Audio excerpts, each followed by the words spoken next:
Hello, আসসালামু আলাইকুম। আশা করতেছি আপনারা সবাই ভালো আছেন। আমি একটু অসুস্থ আছি। বৃষ্টিতে ঠান্ডা লেগে গেছে। সো আজকে আমরা প্রজেক্ট ম্যানেজমেন্টের যে বিষয়টা নিয়ে কথা বলবো আজকের ভিডিওর মধ্যে, সেটা হচ্ছে অনেক গুরুত্বপূর্ণ একটা বিষয়। কারণ আমরা যখন কোনো একটা প্রজেক্ট তৈরি করি তখন আমাদেরকে অবশ্যই ওই প্রজেক্টের মধ্যে রিস্ক ম্যানেজমেন্ট অবশ্যই করতে হবে। যদি রিস্ক আসে সেটাকে আমরা কীভাবে হ্যান্ডেল করতে পারি সেই বিষয়ে আমাদেরকে অবশ্যই নজর রাখতে হবে। So this is also called the project radar. So কোন জায়গায় ধরেন হচ্ছে আপনার রাডারের মধ্যে আমরা দেখতে পাই না যে শত্রু আসতেছে, এনিমি আসতেছে। সো ওইরকম আমাদের রিস্কগুলো হচ্ছে আমাদের প্রজেক্ট ম্যানেজমেন্ট সেকশানে সেগুলো হচ্ছে একটা এনিমির মতো। তো আমরা যদি নিজেরা প্রজেক্ট ম্যানেজার হই, সো একটা প্রজেক্ট নিয়ে কাজ করি, সফটওয়্যার একটা নিয়ে কাজ করি, তখন যে সকল এনিমিগুলো আসবে সেগুলো হচ্ছে আমাদের রিস্ক। ওকে, আই হোপ এটা বুঝতে পারছেন। সো এখন আমরা আসি হচ্ছে আমরা রিস্ক আইডেন্টিফিকেশান কীভাবে করব। সো আমাদের প্রথম যে স্টেজ বা প্রথম যে কাজ সেটা হচ্ছে আমাদেরকে রিস্কটাকে আইডেন্টিফাই করা। সো রিস্ক যদি আমরা আইডেন্টিফাই না করতে পারি তাহলে আমরা সেটাকে ঠিক করতে পারবো না।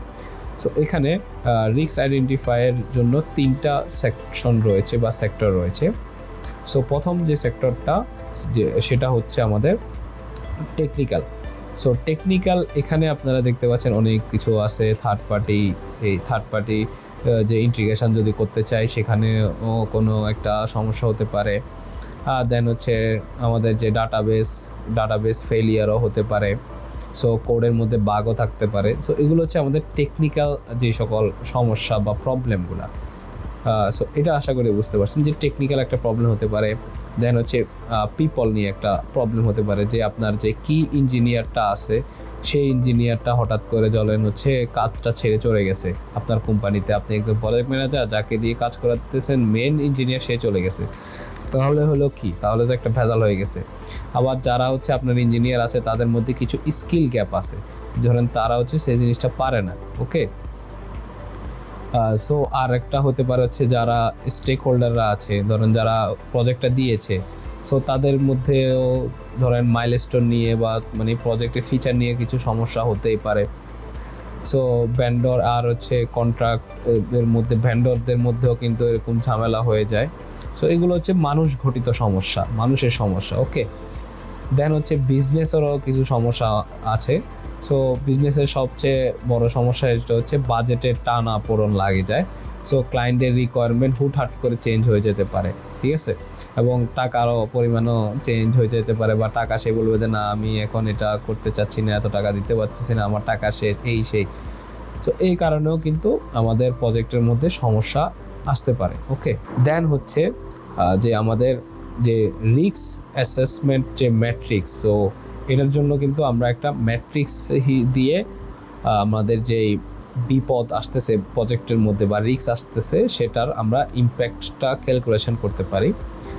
ইম্প্যাক্ট বা কতটুকু। সো এখানে আপনারা দেখতে পাচ্ছেন যে 3x3 একটা ম্যাট্রিক্স আছে।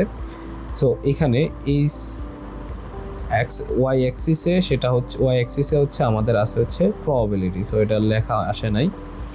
দেন হচ্ছে এক্স অ্যাক্সিসে আছে হচ্ছে আমাদের ইম্প্যাক্ট, ঠিক আছে। সো এখানে আমাদের যেই আপনারা এখানে দেখতে পাচ্ছেন, যখনই আমাদের ইম্প্যাক্টও হাই থাকবে, যেমন আমি আপনাদের থেকে একটু বলি যে প্রবাবিলিটি কি। সো বিপদটার ঘটার চান্স কত, মানে এটা একটা প্রবাবিলিটি যে বিপদটা ঘটার চান্স কতটুকু। আর অন্যদিকে যে ইম্প্যাক্টটা আমরা আছে সেটা হচ্ছে আমাদের বিপদটা যদি ঘটে যায় তাহলে কতটুক ক্ষতি হবে সেই জিনিসটা। সো যদি কোনো বিপদের চান্স যদি হাই হয়, যে প্রবাবিলিটি হাই, ঠিক আছে, প্রবাবিলিটি একদম হাই আছে, বিপদটার একদম উপরে, এবং সেটার ইম্প্যাক্টও অনেক বেশি, বা সেটা যদি হয় তাহলে অনেক ক্ষতি হয়ে যাবে, তাহলে সেটা হয়ে যাবে আমাদের একদম এই পাশে, ঠিক আছে। সো এটা উপরে, এটা একদম কোনায় হাই, তাহলে হচ্ছে এটা হচ্ছে আমাদের ক্রিটিক্যাল পার্ট, ঠিক আছে, বা critical zone. So critical zone বা এটাকে আমরা রেড ফ্ল্যাগ ধরতে পারি, ঠিক আছে। সো এমন যদি হয় তাহলে আপনার প্রজেক্ট কি পুরাই শেষ, প্রবাবিলিটিও হাই, আপনার ইম্প্যাক্টও হাই, তাহলে কিন্তু আপনার অনেক বড় সমস্যা হতে পারে। কিন্তু অন্যান্য যেগুলো আছে, ধরেন এখানে প্রবাবিলিটি লো আর ইম্প্যাক্টও লো, এগুলো কোনো সমস্যা নেই, কিন্তু উপরের দিকে যত যাবে এর প্রবাবিলিটি হাই হবে এবং ইম্প্যাক্টও হাই হবে, তাহলে গেছে আপনার প্রজেক্ট। ঠিক আছে, তো এরকম আপনারা একটা ম্যাট্রিক্স তৈরি করে রাখতে পারেন যাতে করে আপনারা সেটাকে ধরতে পারেন যে আমার কোন জিনিসটার প্রবাবিলিটি বা এই সমস্যাটার প্রবাবিলিটি বেশি এবং এটা ইম্প্যাক্টও বেশি হবে, সেই বিষয়টা আমরা তাহলে ক্যালকুলেশন করে আপনারা কি বাইর করতে পারবেন। ওকে, সো এখন তো অনেকগুলো লম্বা বিপদ, সো এটাকে আমরা মিটিগেশন করার যে স্ট্র্যাটেজি বা এটাকে হচ্ছে আমরা কি কমানো বা এটা অনেক, সো এখানে 4টা স্ট্র্যাটেজি আমরা নিয়ে চলি। সেটা হচ্ছে অ্যাভয়েডেন্স, সো যে রিস্কটা পুরোপুরি অ্যাভয়েড করে চলে যাওয়া। ঠিক আছে, আপনার রিস্ক আসছে সেই রিস্কটাকে অ্যাভয়েড করা। আর যেমন খুব কঠিন যে সকল টেকনোলজি আছে সেগুলা ইউজ থেকে ধরেন এমন একটা টেকনোলজিটা আপনার এমপ্লয় আছে, যারা সফটওয়্যার ইঞ্জিনিয়ার আছে, যারা ডেভেলপার আছে, তারা পারে না, সেই টেকনোলজি নিয়ে কাজ না করাই বেটার। সহজ যে টেকনোলজি সবাই পারে, করতে পারে, আপনার কোম্পানি সবাই সেই টেকনোলজি নিয়ে বা সেই প্রোগ্রামিং ল্যাঙ্গুয়েজ নিয়ে সেই ফ্রেমওয়ার্ক নিয়ে কাজ করতে পারে, সেটা নিয়ে কাজ করাটা অত্যন্ত ভালো। এর থেকে ভালো না আমরা ধরেন রুবিয়াল রেলস আছে, একটা রাস্ট আছে, সো ওই সকলের দিকে না যায়। ধরেন কি আপনার ডেভেলপার সবাই লারাভেল পারে, জ্যাঙ্গো পারে, নোট জেএস পারে, সো সেটাতে যাওয়া সবচেয়ে বেটার। ওকে, দেন হচ্ছে মিটিগেশন। সো এই জিনিসটা হচ্ছে আমরা হচ্ছে কিভাবে যে রিস্কটা হচ্ছে সেটাকে কমিয়ে আনা যাইতে পারে। যেমন আগে থেকে আমাদেরকে ব্যাকআপ রেডি করে রাখা। ঠিক আছে, সো রিস্ক হওয়ার আগে থেকে আমাদেরকে একটা ব্যাকআপ প্ল্যান করে রাখা অত্যন্ত প্রয়োজন। দেন হচ্ছে ট্রান্সপারেন্স। সো এমন অনেক কিছু বিষয় আছে, যেমন হচ্ছে রিস্ক অন্যের ঘাড়ে তুলে দেওয়া। ঠিক আছে, সো এই জিনিসটা হচ্ছে যেমন হচ্ছে আপনার যে সিকিউরিটি সিস্টেমের দায়িত্বটা আছে, যে আমাদের সার্ভারের সিকিউরিটি সিস্টেম, এটা আমরা অন্য একটা কোম্পানিতে দিয়ে দিতে পারি, ক্লাউডের কোম্পানি, ধরেন আপনারা আজর অথবা AWS, সো এইগুলো থেকে আপনারা ক্লাউড সার্ভিসটা নিছেন। সো তাদের বিভিন্ন অন্যান্য আরও সার্ভিস থাকে, যে তারা কি সাইবার সিকিউরিটি সার্ভিস দিবে কিনা, সিকিউরিটি সার্ভিস দিবে কিনা ইত্যাদি, তাদের অনেকগুলো সার্ভিস আছে। সো আমরা নিজেরা ওগুলোকে মেনটেন না করে ওদের হাতে তুলে দিতে পারি, ওদের ওই সার্ভিস একটা নিতে পারি, যে তোমরা হ্যান্ডেল করো ভাই, আমার এত কিছু আমি হ্যান্ডেল করতে পারতেছি না, আমি সফটওয়্যারটা বানাই শেষ। ওকে, সো আপনার যদি কোম্পানি ছোট হয়। দেন হচ্ছে অ্যাকসেপ্টেন্স। ঠিক আছে, সো রিস্ক মেনে নেওয়া, ব্যাকআপে কিছু এক্সট্রা টাইম বাজেট করে রাখা। কারণ আপনার রিস্ক হয়েছে, আপনি এটাকে অবশ্যই মেনে নিতে হবে। এবং আমরা যখন প্ল্যান করতেছিলাম আগের ভিডিওগুলোর মধ্যে আমরা অনেক দেখেছিলাম, সো সেই ক্ষেত্রে রিসোর্স অ্যালোকেশনটাকে লোকেশন করতেছিলাম, তখন আমরা একটা বাফার জোন পাইছিলাম। যখন আমরা হচ্ছে CAP ক্রিটিক্যাল পাথ ডিজাইনের যে ভিডিওটা সেখানে আমরা দেখেছিলাম, সো ওই বাফার জোন একটা রাখা আমাদের একটা, যদি রিস্ক হয় তাহলে আমরা ওই ব্যাকআপ ডেগুলোর মধ্যে, বাফার ডেগুলোর মধ্যে আমরা আমাদের এই সমস্যাগুলোকে সমাধান করব। সো আমাদেরকে ওই হিসাবে আমাদের যে টাইমিংটা সেটা ডিজাইন করা অত্যন্ত প্রয়োজন।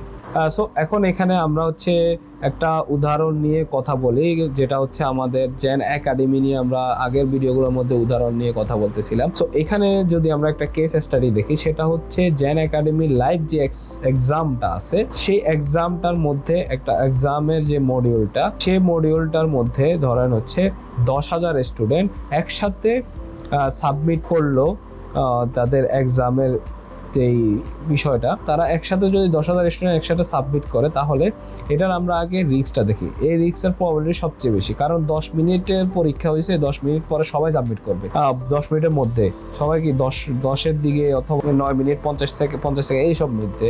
সো এটা প্রবাবিলিটি হাই ওই সময়। এবং ইম্প্যাক্ট, সো যখন এই মডিউলটা আপনার ক্র্যাশ করবে, তাহলে কিন্তু পুরো সিস্টেমটাই ক্র্যাশ হয়ে যাবে, যে আপনার পরীক্ষা সিস্টেমটাই আপনার করতে পারলেন না, একটা পরীক্ষা চলতেছে। সো এটা অনেক বড় একটা ইম্প্যাক্ট ফেলবে। সো এই সমস্যাটা আমাদের হচ্ছে ক্রিটিক্যাল জোনে যাবে। ঠিক আছে, সো আমরা এটা কিভাবে সমাধান করলাম? সো এটা সমাধান করতে হলে আমরা ধরেন অটো স্কেলিং, যে ক্লাউড সার্ভার অন করে দিলাম। এটা অটো স্কেলিংটা মানে কি? অটো স্কেলিংটা মানে হচ্ছে আপনার যদি ইউজার বেশি হয়ে যায়, কম্পিউটারের সংখ্যা বেড়ে যাবে আপনার ব্যাকএন্ডে। সো এটা এজর অথবা AWS এর মধ্যে এই সকল সার্ভিসগুলো আছে। অথবা আপনার যদি নিজের একটা সার্ভার থাকে, তখন হচ্ছে আপনার একটা কম্পিউটারের মধ্যে আপনার ব্যাকএন্ড সার্ভারটা চলতেছে, আপনি তখন অনেকগুলা কম্পিউটারের মধ্যে ওই জিনিসটা চালালেন, আপনার অ্যাপ্লিকেশনটা চালালেন। অথবা হচ্ছে আপনার GPU পাওয়ারটা বাড়ায় দিলেন, সেটাকে হচ্ছে স্কেলিং করা। ওকে, সো স্কেলিং আবার দুই ধরনের হয়, হরিজন্টাল স্কেলিং, ভার্টিক্যাল স্কেলিং। ওকে, এবং আমরা আরেকটা কাজ করবি, সেটা হচ্ছে আমাদের যে ব্রাউজারটা আছে, সো আমাদের ফ্রন্ট এন্ডে সেখানে ব্রাউজারে ইন্ডেক্স ডিবি ক্যাশিং লাইভ করলাম আর কি। সো আমাদের যে ব্রাউজারে ইন্ডেক্স ডিবি ক্যাশিংটা আমরা লাইভ করে দিলাম। সো এর ফলে কি হচ্ছে, সো এর ফলে আমাদের যে রেজাল্টটা আসছে এই সমস্যাটা সমাধানের জন্য, ধরো আমরা যে এরপর টেস্ট করলাম, সো সেই টেস্টের পরে আমাদের 12,400 কনকারেন্ট ইউজারের পরেও কোনো ডাটা লস হয়নি। এবং আমাদের যে up time, so up time ছিল সার্ভারের 99.98%। সো রিস্ক ইন্ডেক্স হচ্ছে আমাদের 8.6 থেকে কমে আমাদের ডিরেক্ট 2.1-এ চলে এসেছে। সো আশা করতেছি আপনারা এই কেস স্টাডিটা বুঝতে পারছেন। সো এখানে আমরা যে সকল আমাদের রিস্ক আসছে সেই রিস্কটা আমরা দুইটাভাবে সমাধান করে ফেলছি, অটো স্কেলিং করছি এবং ব্রাউজারে আমরা ইন্ডেক্স ডিবি ক্যাশিংটা লাইভ করে দিয়েছি। ওকে, সো আমরা কনক্লুশনে চলে আসি। Hope for the best and plan for the worst. So আপনারা অবশ্যই চিন্তা করবেন যে আমার কাজটা আশা করি হয়ে যাক, আর অবশ্যই প্ল্যান করে রাখতে হবে যদি কোনো রিস্ক আসে বা যদি কোনো সমস্যা আসে। সো আশা করতেছি আপনারা এই রিস্ক এর অ্যাসেসমেন্টের বা এই রিস্কের একটা সফটওয়্যারের বা একটা প্রজেক্টের সেই বিষয়টার একটা বেসিক ধারণা পেয়ে গেছেন। আমরা পরবর্তী ভিডিওগুলোর মধ্যে আমরা আরও এগুলো নিয়ে আরও আলোচনা করব। আমি আপনাদেরকে শুধুমাত্র এখানে একটা ওভার ক্যাপ দিয়ে গেলাম এবং কয়েকটা টেকনিক শিখিয়ে গেলাম, ঠিক আছে? তো সবাইকে অনেক অনেক ধন্যবাদ, গুড বাই।